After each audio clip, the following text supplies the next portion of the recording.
Capital letters లోనే చేయాలి. ఎందుకంటే ఫీడింగ్ ప్రాబ్లం అనేది జరుగుతుంది. మీ నేమ్స్ మాత్రం మీకు తప్పుగా పడతాయి.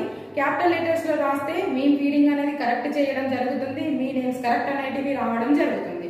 సో ఎప్పుడైనా ఈ ఫామ్ ఫిల్ చేసేటప్పుడు కంపల్సరీగా క్యాపిటల్ లెటర్స్ లోనే రాయండి.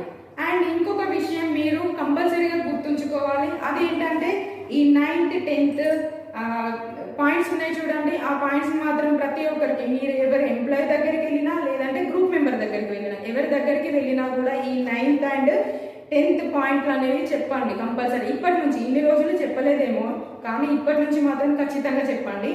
అదేంటంటే if any customer wants to leave the company with in 6 years the saving will be given with a 40% cutting.